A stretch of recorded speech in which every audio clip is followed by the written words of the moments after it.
The National Child Traumatic Stress Network is a federally funded collaborative initiative of leading research and clinical institutions integrated with community-level treatment centers.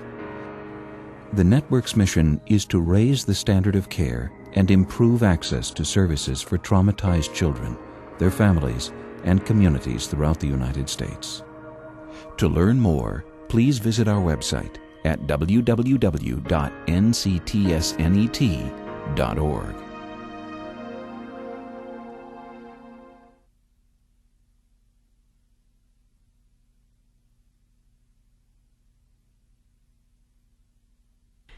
All children and adults actively participating in the production of this video have completed an informed consent process and have volunteered freely to participate in this project. Children depicted in this production are either actors or survivors of childhood traumatic grief who have completed and are no longer in active treatment.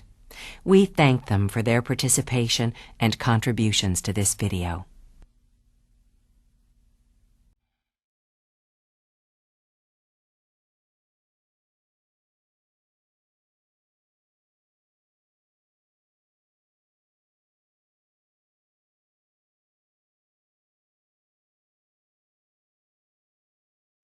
You are looking at the images of fear, helplessness, confusion, and even terror. Feelings that occur when children unexpectedly experience the traumatic death of a loved one. While it is certainly true that death is a part of life, the pain of losing a loved one can sometimes consume the lives of our children in ways that we are just beginning to understand. And so, as parents, teachers, and healthcare professionals, as a community and as a country, we are obligated to help our kids when they need it most. It is our job to reach out, to help our children heal, and to remind them that it's okay to remember.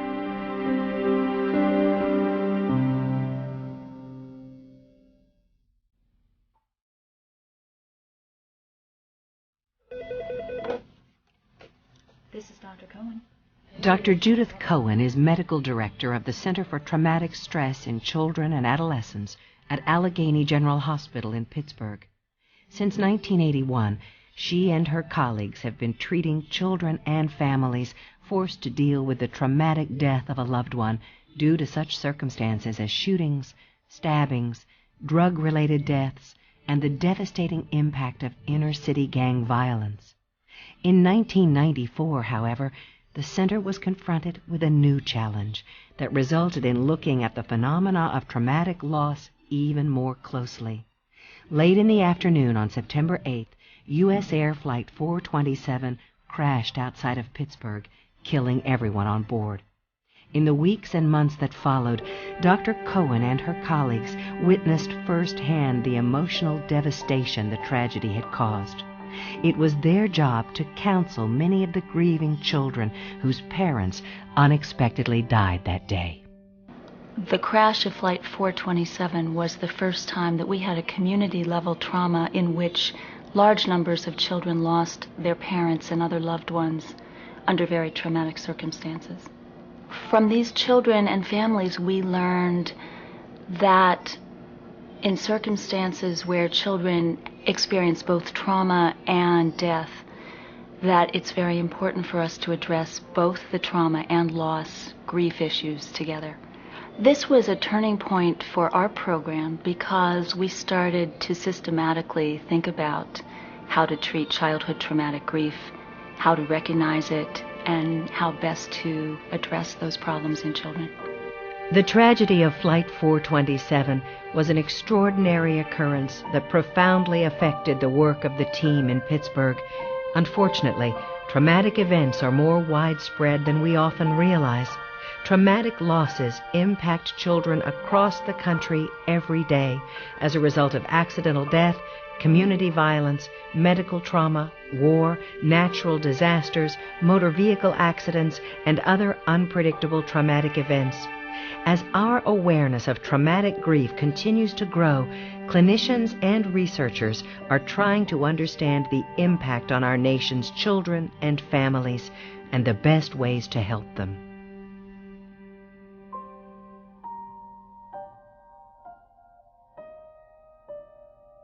We know children grieve, often very deeply. Experts also know that left unaddressed, traumatic grief can interfere with later development and potentially lead to serious emotional, social, and behavioral problems in adolescence or adulthood. Dr. Alicia Lieberman is director of the Child Trauma Research Project at San Francisco General Hospital. She has written and lectured extensively and is a consultant to government agencies and private foundations nationally and abroad. Dr. Lieberman specializes in treating traumatized children ages 5 and under. It's quite common for young children to experience the death of a loved one in the early years, actually much more common than we had originally anticipated. Perhaps most painful of all is when a child loses a parent. It is estimated that 5% of all children in the U.S. experience the death of a parent before the age of 15. Further, at least 60,000 children experience the suicidal death of a relative across our nation each year. We are finding, for example, that children under 3 are often present when a sibling or a parent dies in traumatic circumstances.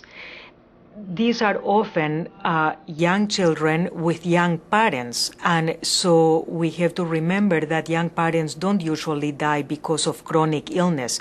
They die because of accidents or because of domestic violence or in community violence. The death of a parent or caregiver is an especially difficult event for a child. Because of the significance of the parent-child relationship, children who lose a parent are likely to face particular challenges. For this reason, it may be especially important to ensure that the child is supported and offered any needed help and intervention for traumatic grief reactions. Children are much more vulnerable to the effects of a traumatic death because particularly when they are dependent on the person who died, at the moment of the death, their tendency is to turn to the caregiver for help, and so the child is left to his own devices, and young children have very undeveloped emotional and cognitive resources to cope with traumatic circumstances. They really need adults to help them cope with their feelings. Because when a child is not developing well, the child can really move from a healthy developmental trajectory to a self-defeating trajectory with long-term consequences into adulthood. In some cases, when children experience traumatic grief reactions and do not receive appropriate help or treatment, they can develop more serious problems that can impact their development and relationships throughout their lives.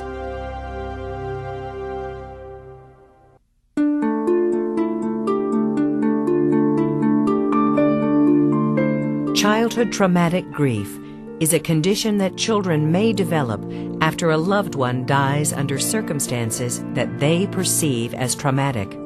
Childhood traumatic grief is a condition in which children who lose loved ones under very unexpected, frightening, terrifying, traumatic circumstances develop symptoms of post-traumatic stress and other trauma symptoms which interfere with their ability to progress through typical grief tasks because they're stuck on the traumatic aspects of the death.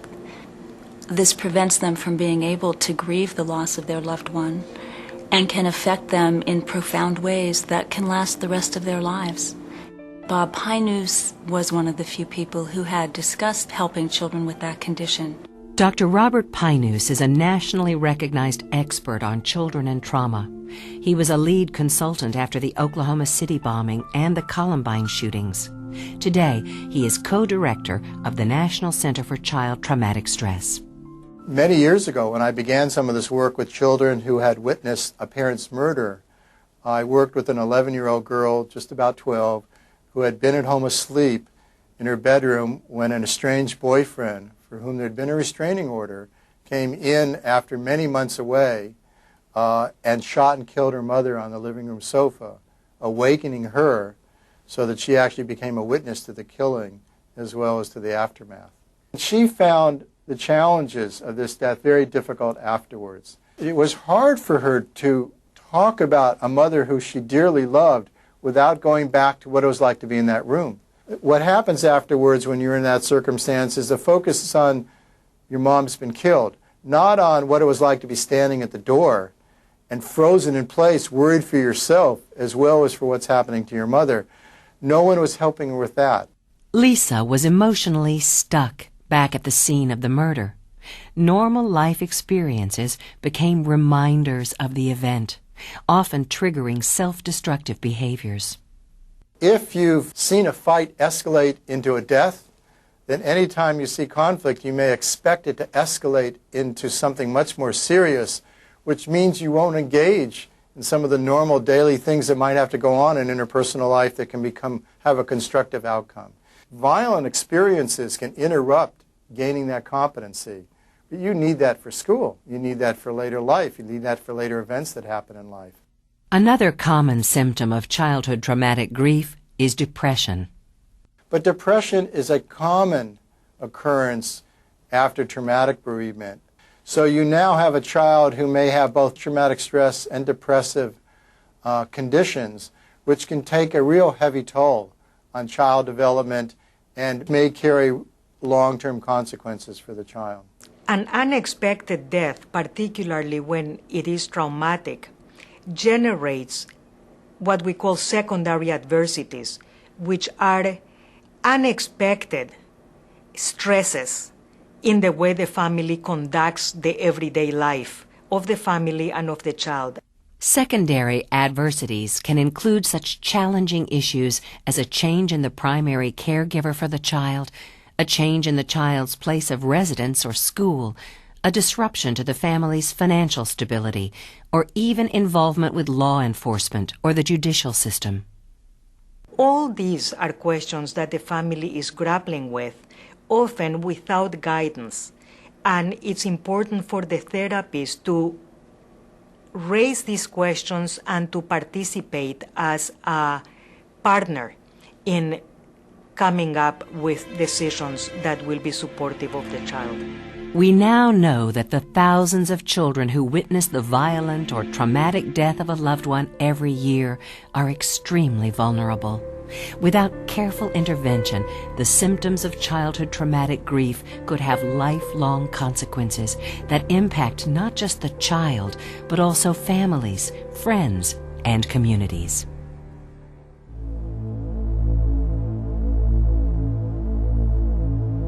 How can children become unstuck from dwelling on the traumatic circumstances of the death? There are established treatments for bereavement and post-traumatic stress disorder. In the past decade, researchers have begun to adapt them for the treatment of childhood traumatic grief. In September of 2001, this groundwork proved vital. More than 10% of New York City public school students had family members who were involved in some way in the World Trade Center attacks. For these children, it was a traumatic experience unlike any they had ever seen before. Dr. Robin Goodman had worked for many years with child cancer patients. Following the attack on the World Trade Center, she collaborated with an expert in trauma, Dr. Alyssa Brown, to develop a clinical and research program for bereaved children and families of the 9/11 disaster. Their work was based on previous research done by colleagues in Pittsburgh and the National Child Traumatic Stress Network. The tragedy provided an opportunity to apply the best research to real-world problems. Working with bereaved children who have been bereaved for all different reasons, you start to realize that some do better and some are not doing better after a period of time. And you wonder why. And when 9/11 happened, there was a big group of children that all had a very specific traumatic experience. And then it started to make sense that the traumatic aspect of that kind of a death really might be what's interfering with kids' ability to kind of grieve in a what we think of as typical and sometimes helpful way. When children had an experience like this, you realize it's a rather significant event in their life. What you want to help them do is figure out a way to integrate the experience into their life and have it become part of their life as they move on, not the only part of their life. Working with children bereaved by 9/11, you really got to see this kind of a condition where there were constant reminders in the media, there were street namings, there were TV shows, there were books, and those prompted and triggered all sorts of reactions in kids and their parents. After 9/11, it was very clear how a traumatic situation can really affect one's reactions to the loss and death of someone that's so special and makes it more complicated. Researchers and clinicians who have worked with and studied children experiencing traumatic grief reactions have found that children's reactions to traumatic reminders about the person who died or reminders of how the person died can be particularly challenging. The child may become distressed when different people, places, or situations trigger upsetting thoughts and memories. In therapy, the child comes to identify and understand the triggers and how to cope with them. Experts on child traumatic grief have identified 3 main types of traumatic reminders that can be distressing for children. There are 3 kinds of reminders that children may experience which can cause symptoms or difficulties. The first is a trauma reminder, and a trauma reminder is any person, place, situation, or prompt that will make the child think about the traumatic nature of the death. The other kinds of reminders are loss reminders and change reminders. Loss reminders are any situation or person or place that reminds the child of the person who's died.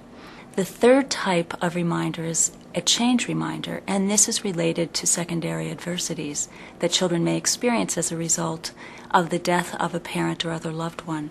A change reminder is anything that reminds the child that their circumstances in life have changed as a result of the person's death. So trauma, loss, and change reminders can segue into trauma symptoms and can interfere with the child's ability to grieve the deceased person. If children don't address the trauma reminders, either by creating a trauma narrative or through some other method of directly confronting their traumatic memories, they are likely to avoid those reminders. This can lead to children believing that they don't have an ability to cope with upsetting feelings, so that the only way to cope is by avoiding or even becoming emotionally numb. Clinicians and researchers from the National Child Traumatic Stress Network, representing diverse professional backgrounds and areas of expertise, have collaborated and agreed on the most helpful aspects of treatment for childhood traumatic grief.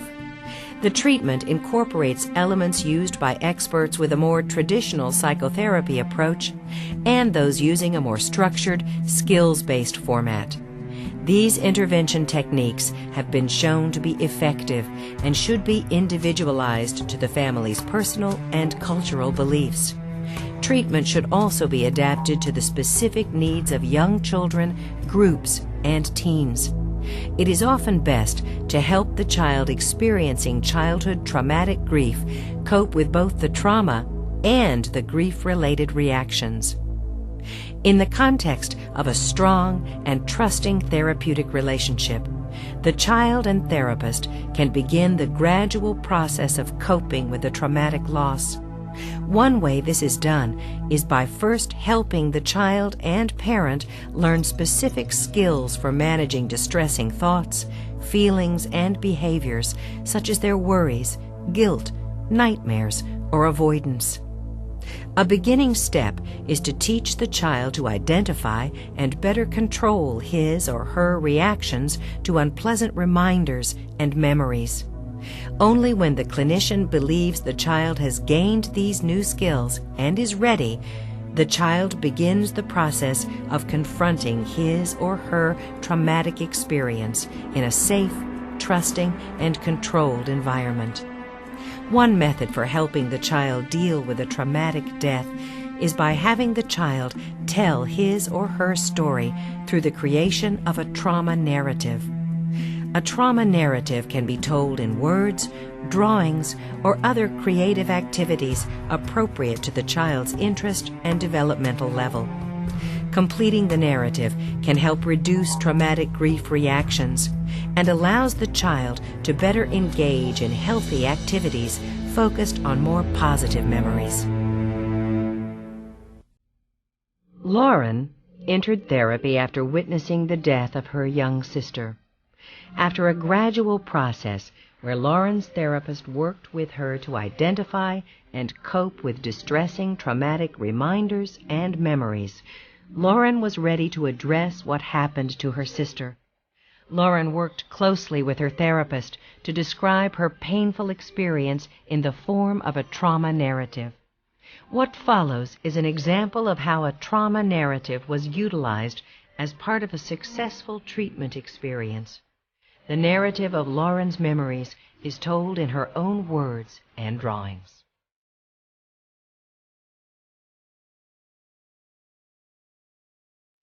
My sister died on September 27, 2000.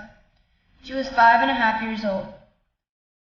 On a day like any other, 8-year-old Lauren was playing on a second-floor sun porch with her younger sister, Kelsey. Lauren briefly left the porch. When she returned, she couldn't find her sister. I looked around the house and she wasn't there. Kelsey had climbed through a window of the porch and fallen from a second-story window to the ground below. I went outside to see if Kelsey was okay. I was staring at her. Her eyes were closed. Lauren immediately ran to get her father. Daddy, Kelsey's on the ground. We went outside. My dad was holding Kelsey's head. I felt sad and a little scared. They called the ambulance and waited the long minutes for it to arrive.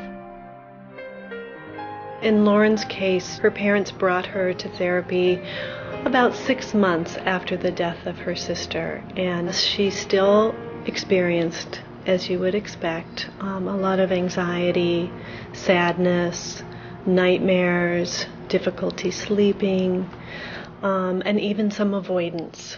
She avoided playing in the backyard, for example, because that's where she found her sister. Every time she would experience a daily reminder of her sister, just even a positive memory, that would simultaneously trigger the traumatic memories so that the usual grieving process would be halted or interrupted. So creating this trauma narrative is a way to help the child, guide the child through telling their story, just a little at a time, gently guiding them through it, but always encouraging them to move forward. I don't think people, particularly children, have the ability to just walk their way instinctively through those trauma responses. It really needs a special kind of guidance. The trauma narrative is just one step in the process of healing. The full therapy process can take many months. I think parent involvement in this treatment protocol is really critical. It also happens to be very complicated because oftentimes the parent or caregiver is having their own traumatic grief response.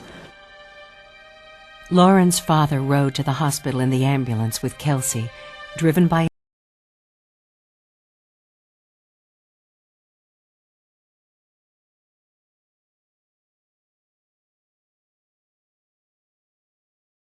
Finally, the doctor emerged and conveyed the awful news. I mean, we definitely weren't prepared. I mean, you read it in the paper, things happen, you always think it's not going to happen to you, it's not going to happen to us. I mean, we feel we're pretty good parents, watch our kids, and then, an accident happens.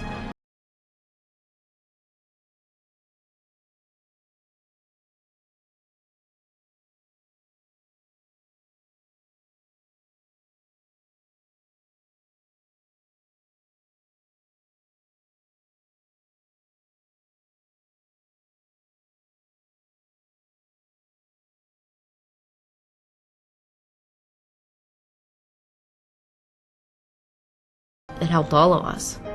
We watch Lauren grow every day, and Kelsey is just still, Kelsey. She'll always be 5 years old, and that's really hard that she's not going to grow up. I mean, she'd be 9 years old today.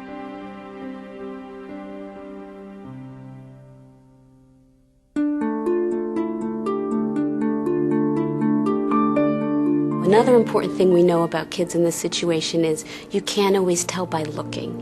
So what you have to do is look at how they're behaving, sometimes what they're not saying or what they're not doing. Parents and professionals and teachers have to look at their children and think about what might be going on that is unspoken. Unfortunately, there's often a tendency to think either that kids will get over something that's awful or that it wasn't that bad for a child. And both of those kinds of attitudes aren't helpful for kids that have childhood traumatic grief. Because violence and trauma are often concentrated in urban neighborhoods, there are hundreds of communities across the country faced with the reality of childhood traumatic grief every day. Traumatic loss is one of many types of trauma faced by our nation's children. Exposure to trauma can also result from such issues as community and domestic violence, abuse, maltreatment, medical trauma, natural disasters, and other traumatic events. The problem of child traumatic stress is so prevalent that the U.S. federal government decided to take action and form the National Child Traumatic Stress Network. The network was established in 2001 through a congressional initiative and is administered by the U.S. Department of Health and Human Services, Substance Abuse and Mental Health Services Administration. It spans the nation and includes the expertise of leading universities, hospitals, and community treatment centers. The National Child Traumatic Stress Network allows experts such as Drs. Cohen, Goodman, Lieberman, and Pinus to collaborate effectively in establishing standardized treatments for childhood traumatic grief and other forms of child traumatic stress. The network's mission is to raise the standard of care and improve access to services for traumatized children and families across our nation. The National Child Traumatic Stress Network is a very unique federal legislation. It's unique in a number of different ways. First of all, it's a very large child mental health initiative addressing a population of children and families that often has not gotten much attention within our society. We know that very few children who have these kinds of experiences are getting care right now. We have some preliminary evidence that the kinds of treatment we're discussing are effective in decreasing not only children's traumatic grief, but also their post-traumatic stress disorder symptoms, their depression, their anxiety, their behavior problems, and we also have some information that suggests that parents who participate in this treatment also resolve their own post-traumatic stress disorder and depressive symptoms. Through efforts of the National Child Traumatic Stress Network, we are beginning to make great strides in the treatment of child traumatic stress reactions, such as child traumatic grief. We know that every child is unique, and each responds differently based on culture, developmental level, and other variables. But in the end, they all have one thing in common. They are suffering and need our help.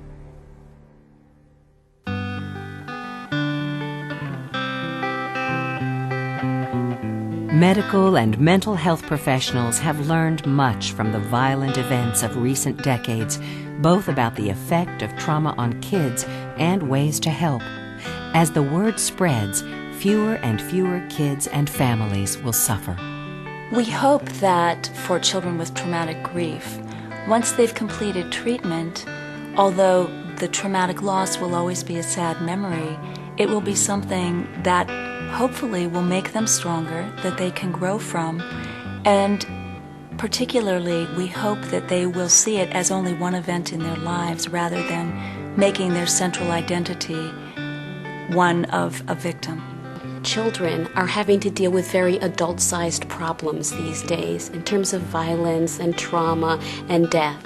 And it really takes the adults to show these kids where they can get help and that it's okay to get help. Because kids really depend on the grown-ups to take care of them and do the right thing. More than just the facts of the death, what truly it's like to be under those circumstances. But to allow yourself to get into that world. It's not an easy world to get into. It's one that all of us would rather not be happening to anyone. But we've learned to not only to legitimize and understand, but to appreciate the complexity of those experiences and the ways in which being helped with the reminders of trauma and the loss reminders, how children come out on the other side, so that they come out with extremely constructive views about how they'd like to make the world better. Lauren and her parents successfully completed therapy. While the memory of Kelsey's death will always be with them, as a family, they have made this experience into a positive part of their lives. Now in a position to help others struggling with similar problems, Lauren and her parents were pleased to share their story for the making of this video. In fact, the song you are listening to was written by Lauren's father in honor of Kelsey. I think of you, I think of you. Amidst the problems of today's society, a vision is emerging. While we will never be able to completely eliminate the suffering in our children's lives, every day we are learning that there are ways to help. Every day, parents, teachers, and healthcare professionals all across the country are proving that help is on the way. Together, as we strive for a brighter future, we can help our children understand that there is hope, that they can heal, and it's okay to remember. If you are a parent, caregiver, or other concerned adult worried about a child who may be experiencing childhood traumatic grief reactions, please consult with a qualified medical or mental health care provider who works with children in your community. Practitioners are strongly encouraged to seek out additional consultation, training, and supervision in order to develop your expertise related to childhood traumatic grief and its treatment. For additional resources, please consult the companion training video and print curriculum. To learn more about childhood traumatic grief or other issues related to child traumatic stress, please visit our website at nctsnet.org.